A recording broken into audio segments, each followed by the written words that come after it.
Bueno, primero que todo, agradecer su asistencia y sobre todo esta instancia dispuesta para compartir el avance y conocimiento entre los grupos colaboradores. El área gerencial, conformada por Yerko Pessoa, quien les habla, Cristóbal Rodríguez, Christopher Rojas y Rocío Trujillo, tiene preparada una presentación que es de gran alcance, pero que en el fondo refleja la interdependencia que existe entre nuestro proyecto. Bueno, primero vamos a tener la tabla de contenidos, en la cual inicialmente se va a hablar sobre la introducción, la importancia y razones para aprender del liderazgo. Luego más a lo que nos compete, que sería el primer libro, el liderazgo centrado en los principios. Se van a explicar ambas partes del libro. En el punto 3 vamos a tener un ejemplo útil, ya que hay que llevar esta situación al chute de traspaso. En el cuarto punto vamos a tener el segundo libro, que va a ser el líder del futuro, donde se va a ver la importancia, características y el rol que debe tener un líder. En el quinto punto vamos a tener el tercer y último libro, que va a ser el Manual de Sistemas de Gestión, basado en la norma ISO 14001. Se van a hablar sobre la relevancia, detalles y aplicación en la minería. Y finalmente vamos a tener la conclusión, en donde vamos a hacer una breve síntesis y vamos a dar los respectivos agradecimientos. Bueno, primero que todo, eh, la gerencia actúa como piedra angular en toda entidad. Desempeña un papel esencial en la consecución de metas, la optimización de recursos, el llegar a las personas y, como se verá durante toda la presentación, la mejora continua. Para ahondar más el tema, se recomendaron 3 libros relacionados al liderazgo y normativas, los cuales ayudan a guiar la respuesta para preguntas como: el primer libro, ¿cómo tener éxito en todos los aspectos de la vida? El segundo, ¿qué hace a un buen líder? Y por último, ¿para qué sirven las normativas? Pasando ahora sobre el primer libro y lo que habla, vamos a hablar primero por la parte uno, que habla de la eficacia personal e interpersonal. Se destaca en esta parte la brújula de Covey, la cual se fundamenta en el hecho de que en el hecho de que no podemos violar impunemente las leyes naturales. Esto ya que en algún momento se van a pagar las consecuencias. Se destaca también, que esto es muy importante, que el centro de los principios debe estar equilibrado y debe estar centrado el centro de los valores, perdón, debe estar centrado en los principios. Esto para ser un ser equilibrado y tener éxito en la mayoría de los desafíos. Eh, Cuando estos 4 factores están armonizados, es decir, la seguridad, la guía, el poder y la sabiduría, originan la gran fuerza de una personalidad noble, un carácter equilibrado y un individuo íntegro.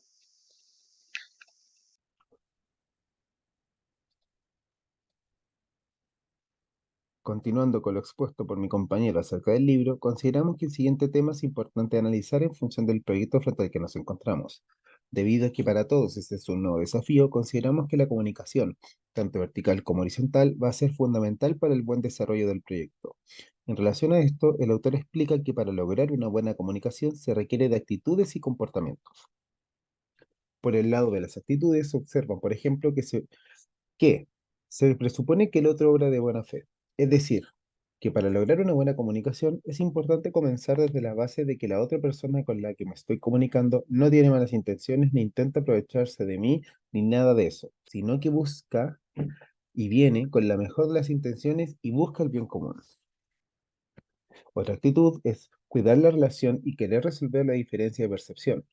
Es decir, ambas partes buscan mantener la relación y que ésta perdure y se fortalezca, y que en caso de que aparezca algún tipo de roce o diferencia, se busque querer resolver este conflicto y no solo imponer la propia idea o percepción. Estar dispuesto a ser influido y dispuesto a cambiar.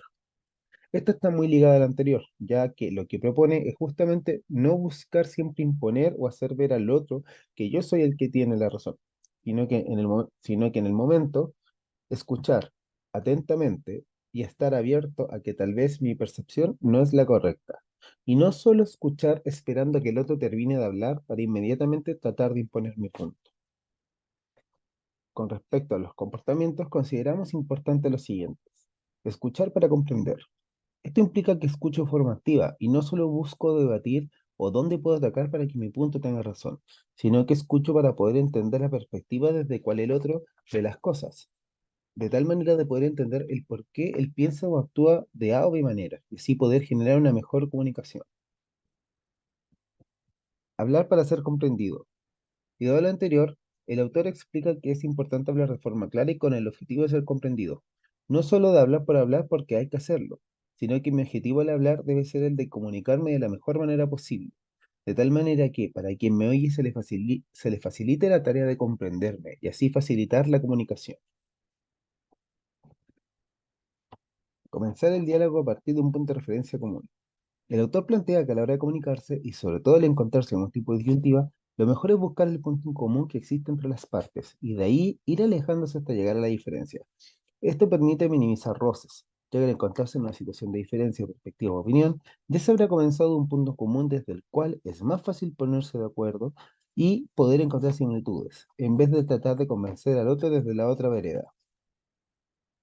De aquí la importancia de la comunicación, ya que la comunicación en el proyecto es fundamental. Y para reducir o evitar roces es necesario aplicar estos conceptos.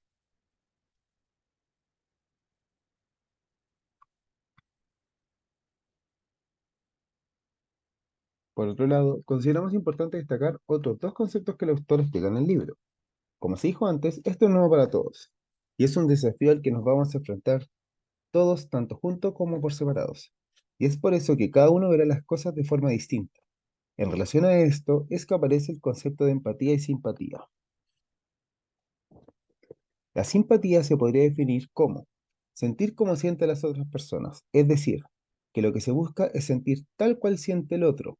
Es decir, para poder comprender al otro, yo siento lo que esa persona siente. Siente pena, yo acompaño a esa persona en su pena y siento pena también. Si es estrés, siento el estrés con esa persona. Así puedo ver las cosas desde su perspectiva emocional y puedo comprenderlo mejor. Por otro lado, la empatía se define como prestar atención total, entender cómo ven o sienten el mundo de los demás. Esto quiere decir que al comunicarme con otra persona, debo tal cual prestar atención total y buscar entender el cómo y el por qué esa persona ve y siente las cosas de A o B manera, sin la necesidad de tener que sentir lo que esa persona está sintiendo. Es decir, si esa persona siente estrés, yo también he sentido estrés antes en el pasado. Así que entiendo lo que es tener estrés. Y entiendo por qué esa persona está viendo, pensando o actuando como lo está haciendo. Pero no quiere decir que yo también sienta ese estrés, pero aún así siento su perspectiva y entiendo su perspectiva.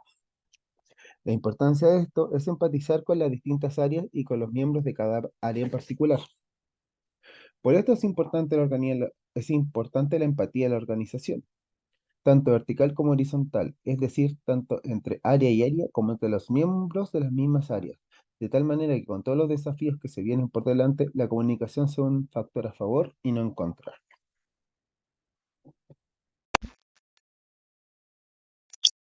Bueno, ahora pasando a la segunda parte del libro, del liderazgo centrado en los principios, se va a hablar sobre el desarrollo gerencial y organizacional. Aquí se habla principalmente sobre la mentalidad de abundancia.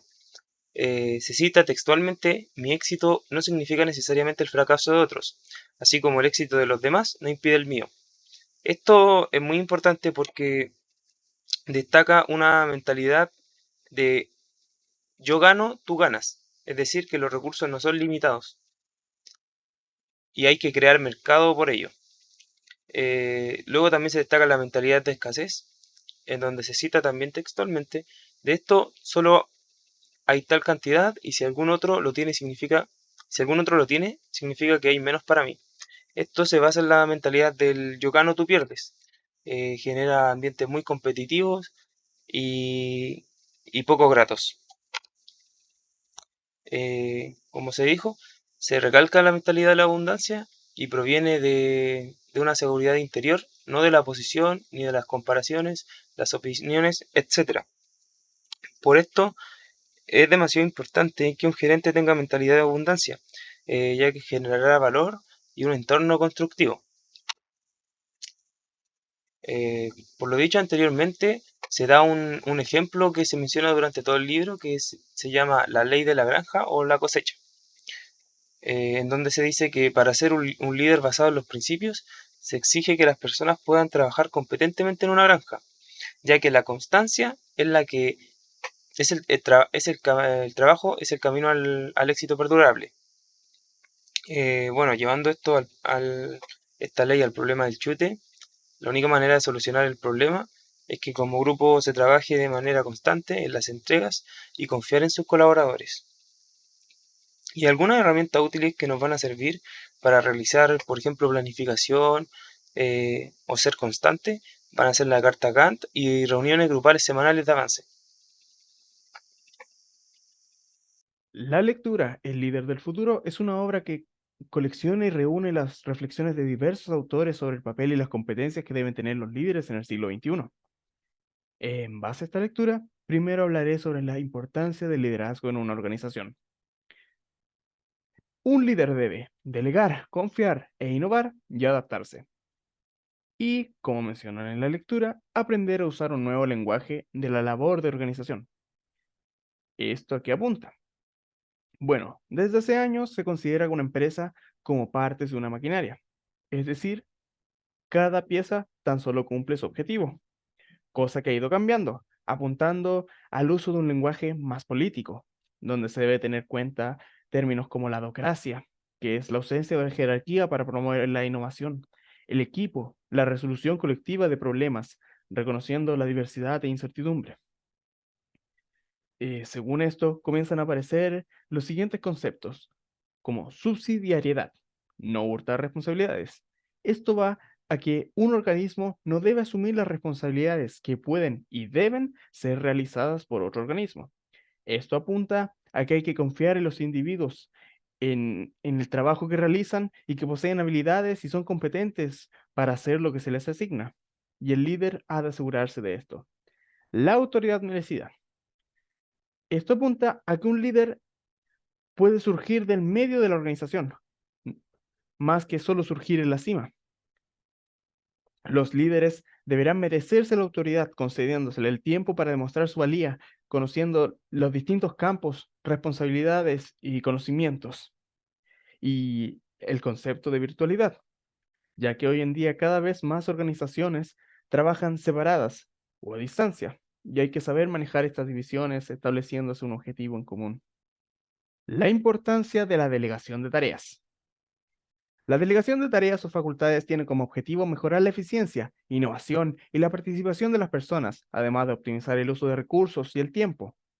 Entre las delegaciones existentes, tenemos el delegar dentro de una jerarquía, la cual es fundamental y primordial para crear más líderes. En esta se crean líderes de líderes, donde el líder subordinado acepta el ámbito de su mandato y con su liderazgo lleva tareas específicas a cabo. La creación de una comunidad. En este proceso, un organismo construye una red de relaciones basadas en valores compartidos, la confianza mutua, objetivos comunes y una cooperación solidaria, existiendo un reconocimiento mutuo y un respeto entre todos. Se crean espacios para más líderes con objetivos alentadores. Y la liberación del espíritu de empresa. El líder motiva indirectamente, se promueven formas para fomentar la iniciativa y la eficacia de cada miembro, otorgándoseles autonomía, responsabilidad, confiabilidad para tomar decisiones y asumir riesgos. Características que tendrá el líder del futuro. Visión clara, compartida, credibilidad y buena comunicación. Es decir, los líderes del futuro tendrán la capacidad de definir y comunicar una visión inspiradora y realista del futuro, que oriente y moviliza a su equipo teniendo su confianza y el respeto basado en su integridad, su competencia, su consistencia. Además, la habilidad de establecer una comunicación efectiva y transmitir un mensaje claro, coherente y convincente, fomentando el diálogo y la participación. Aprendiz permanente e innovador, colaborador y responsable. Bueno, hay que tener una actitud de aprendizaje continuo, tanto de las habilidades técnicas como humanas, actualizando los conocimientos, saber adaptarse al cambio y aprender de los errores. Y la responsabilidad social y ambiental. Altos niveles de percepción e intelección de las realidades del mundo y de sí mismo. Altos niveles de motivación frente al esfuerzo de aprendizaje y a los cambios que se avecinan. Fuerza emocional para enfrentar sus propias inquietudes y las de otros. Nuevas destrezas para analizar suposiciones culturales y saber enfrentarse al cambio. Y la voluntad y posibilidad de provocar la participación frente a tareas complejas y alentar que el liderazgo florezca en toda la organización y ser un líder útil, que como se propone es enfocarse en las oportunidades, orientarse al futuro, preocuparse por el todo, no por lo parcial. Eso va al momento de tomar decisiones, por ejemplo, centrarse en la contribución y no en el control, ya que el liderazgo es un servicio, no un privilegio, y que el líder debe ayudar a las personas a hacer lo correcto, no lo fácil. Entonces, los papeles que deben cumplir los líderes serán el de explorar posibilidades, orientando a su equipo y definiendo una planificación estratégica para lograr sus objetivos. Alinear, asegurarse que toda la estructura organizacional, sistemas y procesos contribuyen a llevar a cabo la visión, misión y estrategia, alineando los objetivos individuales y colectivos con la visión para lograr un compromiso profundo y poder llevarlo a cabo. Delegar las facultades, que como se mencionó, es algo muy importante a considerar, ya que se debe delegar la autoridad y la responsabilidad de los equipos de trabajo y se debe confiar en las capacidades y motivándolos a alcanzar los objetivos. Y la superposición de los propósitos individual y misión, que se logren mezclar para crear una sinergia que permita que las personas puedan liberar todo su talento e ingenio. Bueno, ahora pasamos a hablar de la ISO 14001, y es importante destacar que en esta norma se define el medio ambiente como el entorno en que opera una organización, incluyendo el aire, el agua, terreno, recursos naturales, flora y fauna, seres humanos y su interrelación. Por lo tanto, se define la gestión medioambiental como el proceso de reducción de impactos ambientales de la organización mediante el control de los aspectos de sus operaciones que causan o podrían causar impactos ambientales. Ahora, yendo a lo que es un sistema de gestión medioambiental o SGMA, bueno, un sistema de gestión medioambiental organiza los recursos para lograr ciertos objetivos, estableciendo los procedimientos y las infraestructuras que, si se siguen y se mantienen de forma correcta, van a dar el resultado deseado. Un sistema de gestión medioambiental se centra meramente en la mejora de la actuación medioambiental mediante el control y la reducción del impacto ambiental de la organización de la que estamos hablando. Y por último, la filosofía Kaizen. Bueno, uno podría llegar a pensar quizás que la gestión medioambiental no es un método, es un método poco científico, eh, de ser la compañía más ecologista, y resulta que no lo es. Se basa en en la línea de la filosofía japonesa Kaizen, que consiste en la persecución incesante de una mejora gradual e interminable, pero en este caso se trata de un proceso documentado y planificado para mejorar la actuación ambiental. Tal como se puede ver en la imagen ahí, Kaizen habla básicamente de la mejora continua, de la calidad, del avance, del éxito y la implementación en las empresas. Bueno, ahora pasando a lo más relevante del libro, nosotros nos dividimos por capítulos y en primer lugar, el primer capítulo de Sistema de Gestión Medioambiental. Bueno, ¿qué es un sistema de gestión medioambiental? Tal como lo mencioné, es aquel por el que una compañía controla las actividades, los productos y procesos que causan impacto ambiental y así minimiza los impactos de sus propias operaciones. Se basa en la gestión causa y efecto, es decir, las causas son los productos y procedimientos de la empresa, mientras que el efecto sería, por ejemplo, un aumento de la temperatura de un río, aumento de la tasa de asmáticos de la población, entre otros. Ahora, ¿qué es la ISO 14000? Es una serie de normas internacionales de gestión medioambiental. Es la primera serie de normas que permite a la organización de todo el mundo realizar esfuerzos medioambientales y medir la actuación de acuerdo con criterios aceptados internacionalmente. La ISO 14001, en particular, especifica qué requisitos se deben cumplir un sistema de gestión medioambiental. Es una norma voluntaria desarrollada por la ISO en Ginebra y está dirigida a ser aplicable a organizaciones de todo tipo y dimensiones, y albergar además diferentes condiciones geográficas, culturales y sociales. Además, pasamos a cuál es el objetivo de la ISO 14000. De la ISO 14000 el objetivo es apoyar la protección medioambiental y la prevención de contaminación en armonía con las necesidades socioeconómicas.